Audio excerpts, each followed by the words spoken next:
Today's scripture reading is Genesis 20 and 21 as we continue our chronological study of the scriptures. Today's devotional is titled, The God Who Hears and Answers Prayer. Now we begin with Genesis chapter 20. This is following the destruction and the judgment of God against the city of Sodom. And it involves Abraham's excursion, his departure from the promised land. Now, after witnessing the devastating judgment of God upon Sodom and Gomorrah, Abraham and Sarah made their journey and southward and dwelled between Kadesh and Shur and sojourned in Gerar. We're not told why Abraham departed from the land where he had sojourned. However, I speculate it was to put a distance between him and the destruction and the ruins of Sodom and the other cities that were in the plain. Whatever his reason, Abraham made a fateful decision to journey from the land God had promised and travel to Gerar, and the land ruled by the heathen king Abimelech. Now, in Genesis chapter 20, with Abimelech, we know that is an area that was ultimately the place of the Philistines. And when Abraham arrived in Gerar, he fell back into a faithless, sinful pattern that he had followed when he first went down into Egypt. And there he had urged Sarah to tell others that she was his sister and not his wife. Although she was 90 years old, God had evidently blessed Sarah and preserved her beauty.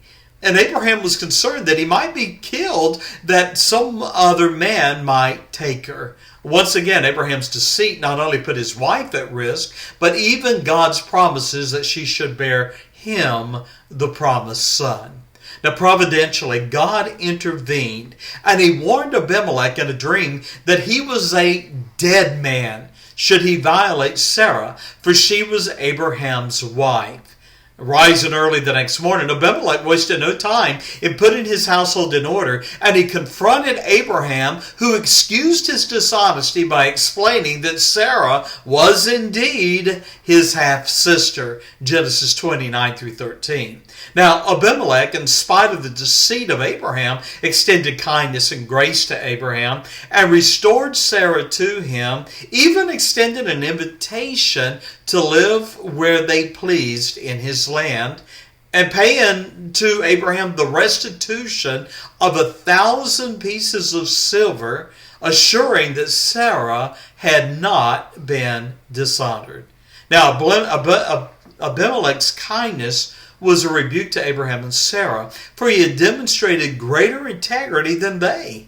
In humility, Abraham prayed unto God, and God healed Abimelech, his wife, and his maidservants, that they might bear children. Now that brings us to Genesis 21. Genesis 21 is a miraculous chapter because it is the place that the long-awaited promise was fulfilled. Isaac is born.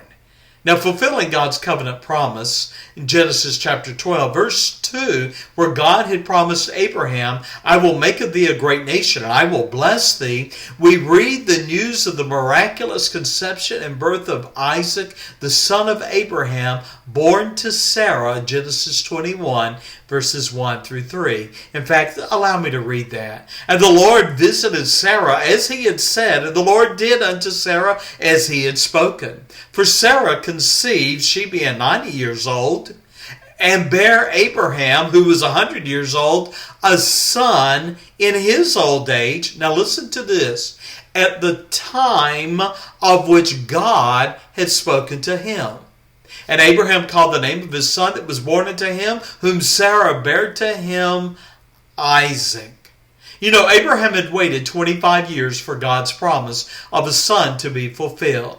The thought of a 90-year-old woman conceiving a son of the seed of a 100-year-old man seemed impossible. However, nothing is impossible with the Lord. And at the set time of which God had spoken, Isaac was born. the happiness of Isaac's birth, his circumcision and identity as Abraham's heir, the feast that celebrated him being weaned from his mother's milk, suddenly turned to sorrow in Genesis 21. Ishmael, Abraham's son, would be his oldest son, born to the Egyptian slave Hagar, was observed mocking Isaac. And Sarah demanded, Genesis 21 and verse 10, cast out this bondwoman and her son, for the son of this bondwoman shall not be heir with my son, even with Isaac. Now Abraham, understanding the weight of his transgressions, his adultery with Hagar, now had borne consequences for his family. And yet God comforted him with this promise, let it not be grievous in thy sight, Abraham, because of the lad Ishmael, because of the bondwoman Hagar the slave. In all that Sarah hath said unto thee, hearken unto her voice, for in Isaac shall thy seed be called. And also of the son of the bondwoman will I make a nation, because he, Ishmael, is thy seed. You say he was a son, but he wasn't the promised son. He wasn't the son that would be the heir of the Abrahamic covenant.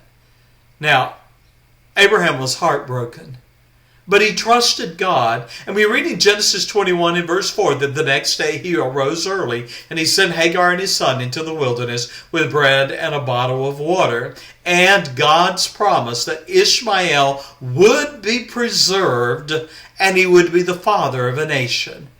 There, in the wilderness when all seemed lost, God heard the cry of Hagar and her son. And we read the angel of God spoke to her, reminding her of the Lord's promise, who had said, Genesis 21 verse 18, I will make of him, Ishmael, a great nation. I close today being reminded again that God hears the cries and the prayers of his people. The Lord bless you. If you find yourself in a place of trouble and trial and struggles, remember, God hears the prayers of the righteous. I invite you to call unto him. The God that could bless Abraham, 100 years old, with the son of a woman who was 90 years old, is your God, and he does answer prayer. God bless you. Have a great day. Lord willing, I'll see you tomorrow. Bye-bye.